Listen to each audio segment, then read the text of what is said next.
Hey Mobistry family, hope you are doing great. 2022 की Japanese movie the last 10 Years आज मैं सुनाने जा रही हूँ. Director Michihito Fujii. IMDb rating 6.8. ऐसी और भी कहानियाँ सुनने के लिए लाइक शेयर कमेंट पक्के से करें और चैनल को सब्सक्राइब करना ना भूलें. एक लड़की जिसे मालूम है कि वो बस और 10 साल तक ही जिएगी, तो ऐसा क्या खास होता है उसकी जिंदगी में, आइए जानते हैं. एक माँ का मन कभी अपने बच्चे को देखकर नहीं भरता. वो उसे छोटे से बड़े होते हुए देखना चाहती है. उसका पहला स्कूल से लेकर दादा दादी बनने तक के सफर को जीना चाहती है. अफसोस, जिंदगी ये मौका कुछ लोगों से छीन लेती है. मिसेस युकारी अस्पताल के बिस्तर से अपने 4 साल के बेटे का स्कूल का पहला दिन देख रही है. उसे ऐसी दिल की लाइलाज बीमारी है जो लाखों में किसी एक को होता है. वो अपने पास जिंदगी के बचे दिन गुजारने के सिवाय और कुछ नहीं कर सकती. उसने पास बैठी मात्सुरी को वो वीडियो रिकॉर्डर थमाते हुए कहा, अपनी जिंदगी का हर एक पल जरूर जीना. कभी मत सोचना कि कुछ अधूरा रह गया या दूसरों से पीछे छूट गई हो. मात्सुरी भी इस अस्पताल में पिछले 2 सालों से लाइलाज दिल की बीमारी से जूझ रही है. उसी रात मिसेस युकारी चल बसी अपने पति और 4 साल के बच्चे को छोड़कर. कुछ दिन बाद मात्सुरी को अस्पताल से छुट्टी मिल गई. उसे लेने उसके माँ बाप और बड़ी बहन कीको आए हैं. मात्सुरी उस दिन के अपने सारे पलों को उसी वीडियो रिकॉर्डर में रिकॉर्ड कर रही है. रास्ते में जापान की जो सबसे ऊंची इमारत बन रही थी वो भी अब बनकर तैयार हो चुकी है. उसने घर को बहुत मिस किया. उसका कमरा उसके आने की खुशी में सजाया गया है. कॉलेज के आखिरी साल के दोस्तों के साथ तस्वीर देख रही है. उसे याद है कि उसी साल उसकी तबीयत बिगड़ने की वजह से वो अपना कॉलेज पूरा नहीं कर पाई थी. उसे लिखने का शौक है, मगर अस्पताल में अपनी बीमारी के अलावा कुछ और लिख नहीं सकी. उसके पास सिर्फ 10 साल है जीने के लिए. उसी शाम उसके कॉलेज की 3 करीबी दोस्त से वो मिली. उसके अस्पताल से छूटने की खबर सुनकर उनसे एक दिन भी रुका नहीं गया. साथ बैठकर कई पुराने यादें ताज़ा हुई. इन 2 सालों में कितना कुछ बदल चुका है. सबकी नौकरी लग चुकी है और एक की तो सगाई भी हो गई. ये सब सुनकर मात्सुरी थोड़ी मायूस हो गई. उसकी मायूसी देख एक सहेली ने कहा, चलो जो हुआ सो हुआ, अब तुम्हें कमर कसनी पड़ेगी एक अच्छी नौकरी और एक अच्छा हमसफर ढूंढने के लिए. उनके सामने तो मात्सुरी हंसती, मगर उसे मालूम है कि ये उसके लिए करना मुमकिन नहीं. वहां से निकलते समय नाओ ने उसे पूछा, क्या तुम अब भी लिखती हो? मात्सुरी ने कहा, पिछले 2 साल से तो नहीं लिखा. वो एक न्यूज़पेपर के लिए काम करती है और मात्सुरी को एक आर्टिकल कॉलम लिखने का ऑफर देती है. सोचने के लिए समय ले सकती है. तभी मात्सुरी के पापा उसे लेने पहुंच गए. घर पर उसे कुछ इनविटेशन आए हैं. हाई स्कूल यूनियन के लिए उसे भी बुला रहे हैं. सामने टीवी पर खबर आ रही है कि साल 2020 के ओलंपिक गेम्स के लिए जापान के टोक्यो शहर को चुना गया है. अभी 2014 चल रहा है. शायद ओलंपिक देखने के लिए मात्सुरी ना रहे. हर वाकया उसे याद दिलाता है कि या तो कुछ गुजर चुका है या जब होगा तब वो रहेगी नहीं. खैर, उसके पापा उसे स्कूल यूनियन के लिए छोड़ने गए. मात्सुरी के पापा ने कहा, जैसे ही कोई परेशानी हो मुझे तुरंत कॉल लगाना. एक बाप घर की ढाल बनने की दौड़ में शायद अपनी जरूरतों को अनदेखा करता है, अपने जज्बातों को खुद में समट कर रखता है. वो दूर तक मात्सुरी को जाते हुए देख रहा है. अब यहाँ यूनियन में बहुत से लोग आए थे. उनमें से कुछ नहीं भी आ पाए थे. वहाँ उसकी मुलाकात मनाबे से हुई, जो मात्सुरी को तो बिल्कुल भी याद नहीं. फिर मिलना मिलाना खाना पीना होने के बाद सबने अपना अपना टाइम कैप्सूल खोला, जिसमें लिखा था कि आने वाले 10 सालों में वो अपने आप से क्या कहना चाहते हैं. किसी आम स्कूल गर्ल की तरह मात्सुरी ने लिखा था. वो स्कूल और ट्यूशन्स में बिजी है. वो बड़ी होकर नौकरी करना चाहती है, वगैरह वगैरह, जो कि अब उसे बेमायने से लग रहे हैं. बातों बातों में पता ही नहीं चला कितना समय हो गया. वहां से सबके निकलते वक्त मात्सुरी थोड़ा पीछे रुक गई. उसे नहीं पता था कि उसके भी बाद में मनाबे निकला और ज्यादा पी लेने की वजह से उसे उल्टी हो गई. मात्सुरी ने अपना पानी का बॉटल उसे दिया. वहां से निकलने वाले कुछ दोस्तों ने उन्हें देख लिया और उन्हें छेड़ने लगे. दिन भर घर में बैठकर जब मात्सुरी उब गई, उसने बाहर निकलकर अपने लिए नौकरी तलाशने की सोची, मगर कॉलेज की पढ़ाई पूरी नहीं करने की वजह से और इतने सालों के गैप के कारण उसे कोई काम पे नहीं रखना चाहता. थक हार कर जब वो एक जगह आकर बैठी, उसे एक स्कूल के दोस्त ताकेरू का फोन आया. मनाबे अपने घर के बालकनी से कूद गया है. कुछ चोटें आई हैं और अस्पताल में भर्ती है. वहां पहुंचने पर मात्सुरी को आगे की कहानी मालूम हुई. मनाबे के माँ बाप को इत्तला दी गई थी, मगर फिर भी वो नहीं आए। उसके दोस्त को उस रात के वाक़े की वजह से लगा कि मासूरी उसकी गर्लफ्रेंड है, इसलिए उसे बुलाया। अब मनाबे से ऐसा करने की वजह पूछने पे उसने कहा, जब उस दिन हम सब दोस्त इकट्ठा मिले, मुझे लगा मेरी जिंदगी कितनी खोखली है। और फिर जब मैंने अपना कैप्सूल खोला, उसमें लिखा था, मनाबे, बड़े होकर एक अच्छी जिंदगी जीना। लेकिन मैं आज भी कुछ नहीं हूँ। मेरे माँ बाप ने मुझे कभी समय नहीं दिया, वो बस पैसा पहचानते हैं। उस दिन ज्यादा हो गया, मैं अपने आपे में नहीं था, इसीलिए ऐसा कर बैठा। ये सुनकर मासूरी खड़ी हो गई और बोली, मुझे नहीं मालूम तुम्हारी जिंदगी में क्या कुछ चल रहा है, लेकिन फिर भी अपनी जान लेने की कोशिश तुम्हें नहीं करनी चाहिए थी। और चली गई। जिंदगी कितनी अजीज है, कोई मासूरी से पूछे। महीने में एक बार मासूरी को रूटीन चेकअप के लिए जाना पड़ता, कुछ टेस्ट होते, मगर इसके अलावा डॉक्टर्स ज्यादा कुछ नहीं कर सकते। वो उसे दिलासा देते हैं, आए दिन नए नए चमत्कार हो रहे हैं मेडिकल फील्ड में, तुम बस अपना ख्याल रखो और खुद को समय दो, शायद सच में कुछ हो पाए। उसे वहां से रिपोर्ट कलेक्ट करते हुए एक दिन मनाबे ने देख लिया। घर पहुंचकर उसे मनाबे के दोस्त ताकेरू का फोन आया। मनाबे अस्पताल से छूट गया है, इसीलिए मासूरी को भी मिलने बुला रहा है। जहां वो मिले वो ताकेरू के ही अंकल मिस्टर काजीवारा का बार है। मनाबे ने उस दिन का जिक्र किया जिस दिन उसने हॉस्पिटल में मासूरी को उसकी माँ के साथ देखा था। पूछा कि क्या तुम्हारी माँ बीमार है? पहले तो मासूरी चौंक गई और हाँ कह दिया, लेकिन मनाबे को सीरियस देखकर उसे हंसी आ गई। इस महीने में चेरी ब्लॉसम की बहार आती है। वहां से गुजरते हुए मासूरी ने वीडियो रिकॉर्डर निकाला। वो हर उस पल को अपने कैमरे में यादों की तरह कैद कर लेना चाहती है, जिसे वो बार बार देखकर अपनी बची हुई जिंदगी को कई बार जी सके। उसने मनाबे को भी रिकॉर्ड करते हुए पूछा, तुम जिंदगी में आगे क्या करोगे? उसे चुप देख मासूरी बोली, जिंदगी जीने की कोशिश करना, और मैं भी यही करूंगी। तभी एक तेज हवा का झोंका आया और उन्हें अंदर से झंझोर गया। अगले दिन मासूरी नाव से नौकरी की सिलसिले में बात करने गई। उसके न्यूज़पेपर की एक जगह खाली थी और नाव तो कॉलेज के जमाने से मासूरी के लिखने की कायल है। उसने झट से उसे रख लिया। घर पे सब ये सुनकर खुश है कि मासूरी खुश रहने की कोशिश कर रही है। कुछ दिन बाद मनाबे की भी ताकेरू के अंकल के यहाँ नौकरी लग गई। वक्त अपनी रफ्तार से बीतने लगा। मासूरी और मनाबे अपनी जिंदगी में आगे बढ़ने लगे।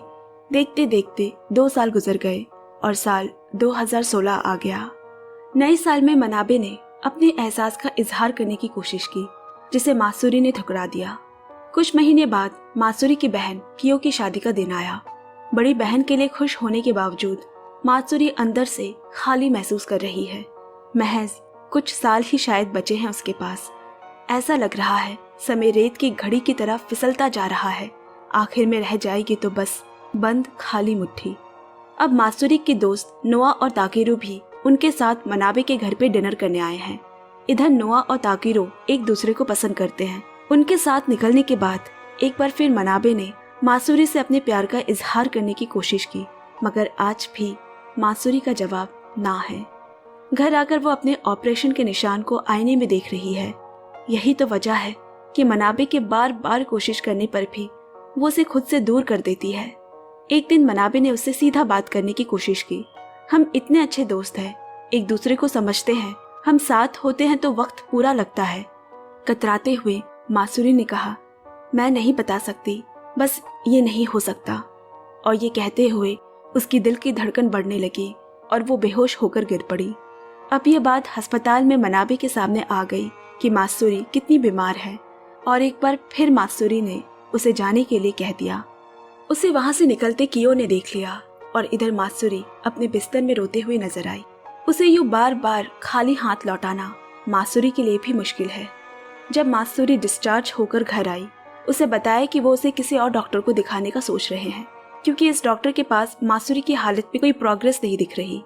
अब की बार मासूरी ने झंझलाहट में कहा, आप लोगों को समझ में क्यों नहीं आता कि कोई भी डॉक्टर कुछ नहीं कर सकता, और दुखी मन से घर से निकल गई। उसके माँ बाप के लिए ये दुख किसी भी दुख से ज्यादा है कि वो अपनी बच्ची को एक एक दिन आंखों के सामने से गुजरता देख रहे हैं, लेकिन कुछ नहीं कर पा रहे। मासूरी के कॉलेज की सहेलियों को भी अभी तक उसकी बीमारी के बारे में ज्यादा नहीं पता।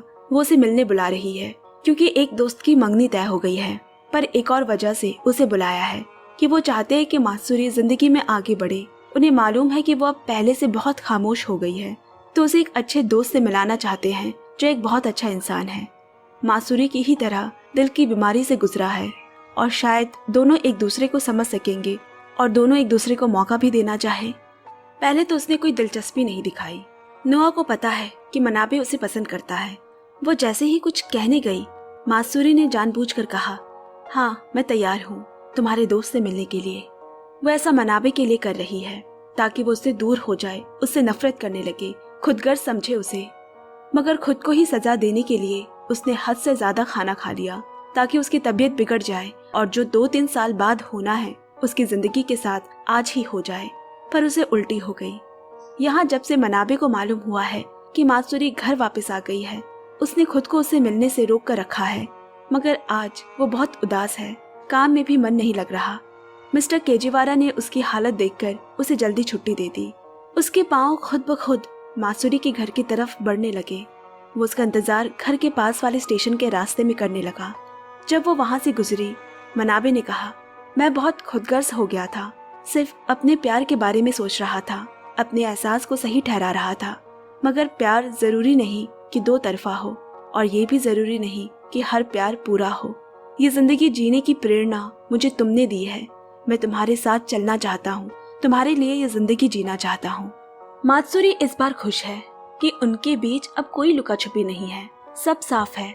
उन्हें हकीकत मालूम है और फिर भी एहसास फीके नहीं पड़े। प्यार के मायने इससे खूबसूरत कब हुए होंगे। मासूरी उसके गले लग गई। उसके मन में कोई बोझ नहीं। हकीकत पसंद लोग जिंदगी की आंखों से आंखें मिलाकर जीते हैं और मौत की सबसे अच्छी बात है कि वो हमें आज में जीना सिखाता है। जैसे मनाबे हर दिन कुछ नया करना चाहता है, जैसे जिंदगी से दौड़ लगी हो और वक्त हमारे पास सीमित है। ऐसा लगता ही नहीं कि ये वही मनाबे है जो आत्महत्या करने चला था। उसकी जिंदगी और वक्त के प्रति नजरिया मात्सुरी ने बदला है। वक्त और बीता। अपने परिवार की खुशी के लिए मात्सुरी अलग अलग डॉक्टर के पास गई। मनाबे के साथ अच्छा वक्त बिता रही है।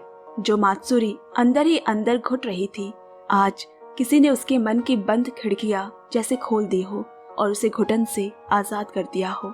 दोनों एक दूसरे के लिए जीने की प्रेरणा बन गए। जहाँ वो किसी भी कल के बारे में नहीं सोचते, ना गुजरा हुआ कल, ना ही आने वाला कल। आज में ही रहकर देखो, देखना डर कम लगेगा, मन कम भटकेगा। ये पल उस पके हुए फल की तरह लगने लगेगा जिसे आज और अभी ही खाना है, बाद में नहीं खा सकते। मासूरी के मन में जो भी भाव एहसास आते जाते वो उन्हें लिखने लगी। धीरे धीरे और वक्त गुजरा और मासूरी की जिंदगी का ईंधन कम होने लगा। जब दिए का तेल कम होने लगता है, उसे पता चल जाता है कि वो बुझने वाला है। मात्सुरी जल्दी ये किताब पूरी लिखना चाहती है, एक जिंदगी जो एक किताब में समा गई। 2 साल और बीता और 2018 आ गया। अब मात्सुरी अपना ऑक्सीजन सिलेंडर जहाँ जाती साथ ले जाती।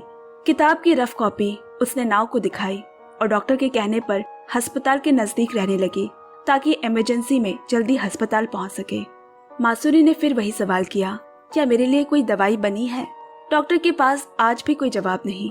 मात्सुरी ने उसके मरने के बाद मेडिकल एक्सपेरिमेंट के लिए अपना शरीर देना चाहती है। उसके जाने के बाद ही सही, मगर कोई और इस बीमारी से ना मरे। शायद यही उसके इस दुनिया में आने का मकसद था और एक आखिरी काम बाकी रह गया है उसका। बस वो पूरा कर ले, फिर डॉक्टर जैसा कहेंगे वैसा करूंगी। मनाबे को आज भी उम्मीद है कि एक दिन मासूरी ठीक हो जाएगी। वो उसे बर्फीली वादियों में ले गया और उसे एक अंगूठी देकर शादी का प्रस्ताव रखा। और कोई भी बात वो शायद रख भी ले, लेकिन ये बात उसकी वो नहीं रख पाएगी। उसने इस बात को मजाक में उड़ा दिया। जितना वो मनाबे को अपने दिल की गहराई में दबी बात नहीं कह पाती, उतना वो उसे पास पाना चाहती है। उस रात वो लिपट कर सोई और मनाबे के सो जाने के बाद बाथरूम में छुप छुप कर बहुत रोई। सुबह उसका सामना ना करना पड़े इसीलिए वो आधे रास्ते निकल भी चुकी थी। पर अहम वक्त पर मनाबे की नींद टूटी और दौड़ता हुआ उसके पास आया। बोला, शादी नहीं करना चाहती तो मना कर दो, यूं छोड़ के तो मत जाओ। कहाँ छोड़ सकती हूँ तुम्हें? बस अब जाने का वक्त हो गया है। मैं इसे और लंबा नहीं खींच सकती। अभी नहीं गई तो मरने से डर लगने लगेगा। मात्सुरी बोली। मनाबे बोला, हम जाएंगे ना और भी अच्छे डॉक्टर्स के पास। यहाँ नहीं हुआ तो विदेश जाएंगे। और रो पड़ा। मात्सुरी ने उसे गले से लगाकर कहा, मेरी आखिरी इच्छा पूरी करोगे? मेरे जाने के बाद तुम अपनी पूरी जिंदगी जीना। और बड़ी मुश्किल से उसे रोता बिलखता हुआ छोड़ आई। घर पे उसके पापा उसकी ट्रीटमेंट के लिए नई ऑटोमेटिक चेयर सेट कर रहे हैं और माँ किचन में है। मात्सुरी जाके माँ के कंधे पर सर रखकर कहती है, मुझे और जीना है माँ। मैं दुनिया घूमना चाहती हूँ, अपने सपने पूरे करना चाहती हूँ, शादी करना चाहती हूँ, माँ बनना चाहती हूँ। माँ, मैं मरना नहीं चाहती। मात्सुरी के पिता ये सुन पीछे मुड़ ही ना सके। बच्चे माँ बाप से कुछ मांगे और वो उसे पूरा ना कर सके तो उन्हें ना देने की तकलीफ होती है। और फिर मात्सुरी तो जिंदगी मांग रही है। काश दे पाते तो अपनी जिंदगी दे चुके होते। अब साल 2019 आया। मात्सुरी को अस्पताल में भर्ती हुए साल भर हो चुका है। वो अपने किताब के ऊपर काम करते हुए अपना समय बिताती, कुछ ऐसा जो वो अपने पीछे अपनों के लिए छोड़ कर जा सके। नाओ भी इस किताब के काम में लगी हुई है। वो चाहती है कि मात्सुरी के रहते हुए ये किताब पब्लिश करा सके। उसे मात्सुरी ने इतना प्रेरित किया है कि जो लोग उसके इस काम के लिए पागलपन को नहीं समझ पाए, वो उसकी जिंदगी से आज बाहर है, जैसे कि ताकेरू।